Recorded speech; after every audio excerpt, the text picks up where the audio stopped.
Pendant qu'Israël bombarde, son armée continue d'obliger les Palestiniens du nord de la bande de Gaza de se diriger vers le sud où il y a aussi des bombardements. Ça n'a aucun sens. C'est comme si tu mettais un sens interdit sur un rond-point. Du coup, on va voir si le projet de Netanyahou, c'est pas juste, comme il le dit, d'éradiquer le Hamas, mais aussi de voir des Palestiniens partout, Sauf en Palestine.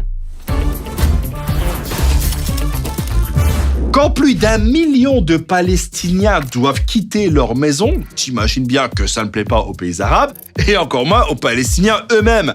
Parce que les forcer à se déplacer, ça a une odeur de Nakba. Et si tu ne sais pas ce qu'est la Nakba, je vais t'expliquer ça rapidement après que tu te sois abonné à la chaîne. Nakba, ça veut dire catastrophe en arabe, et c'est quand, à l'époque de la création d'Israël en 1948, t'as plus de 700 000 Palestiniens qui ont été chassés de chez eux. Oui, j'avais dit que ce serait rapide, mais attention, toute ressemblance avec des faits et des personnages existants ou ayant existé serait purement fortuite.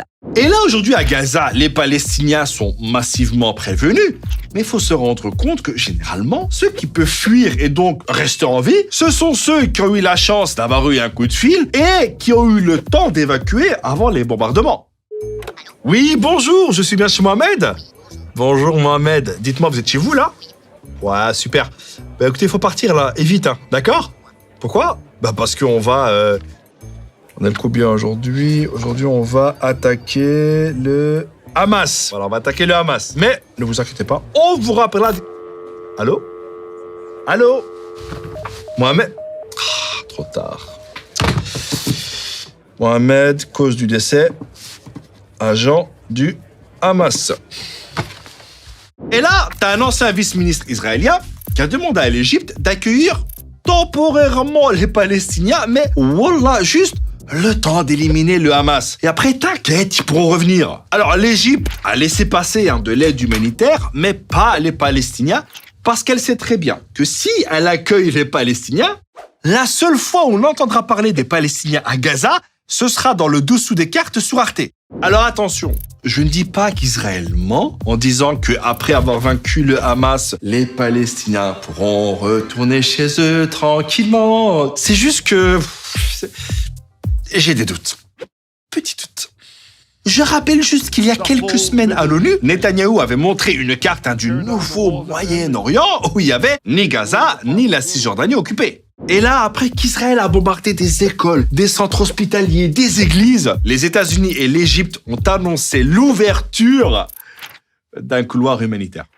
Et donc là, Zahma, on doit être content, c'est ça? Mais ce couloir humanitaire, ça veut juste dire que les Palestiniens continueront de mourir, mais attention cette fois, avec des couvertures et des bouteilles d'eau. Mourir, certes, mais hydratés. En fait, avec ce couloir humanitaire, ils disent à Netanyahou d'être en mode coloriage. Alors, tu peux bombarder de là à là, mais il faut pas dépasser les lignes, ok? Et en attendant, les États-Unis gardent un soutien inconditionnel envers Israël. Regarde à l'ONU, les Américains mettent leur veto à toutes les résolutions qui concernent Israël, même juste pour un cessez-le-feu. Alors, il commence à y avoir un petit appel au calme de la communauté internationale. Mais en vrai, s'il y a des pays qui demandent à Israël de rétrograder un peu, c'est surtout parce qu'on a accès à des images qui donneraient des cauchemars au diable. Parce que oui, à force de voir dans les médias et sur les réseaux sociaux des secouristes, des civils, dont des enfants se faire bombarder, les gens commencent à se poser des questions. Et je crois que même si le Hamas rend tous les otages, Israël continuera d'utiliser l'excuse du Hamas pour faire ce qu'il veut. Il n'y a aucune limite. Mesdames et messieurs, bonsoir. À la une de ce journal, le chômage a atteint son plus haut niveau depuis 2003. La dette explose et le pouvoir d'achat est en chute libre. Pour en parler ce soir, notre spécialiste économique est avec nous. Bonsoir. Bonsoir. Que pouvez-vous nous dire sur cette situation? Écoutez, il y a plusieurs facteurs qui expliquent cette conjoncture économique défavorable. Il y a évidemment l'impact du Hamas, mais surtout... Merci beaucoup. Tout de suite, la météo et on se retrouve demain. Bonne soirée. Et le pire, c'est qu'après tout ça, on sait très bien que ni Netanyahou ni qui que ce soit ne sera jugé pour tout ce qui peut être considéré comme des crimes de guerre. Regarde en 2015, la Palestine a saisi la Cour pénale internationale. Et à ce jour, il n'y a pas eu un seul mandat d'arrêt émis contre un membre du gouvernement israélien. Mais moi, je crois qu'ils le font exprès. Je ne vois pas d'autre explication. Alors, vous dites que ça, c'est une école détruite avec des enfants morts à Gaza, d'accord?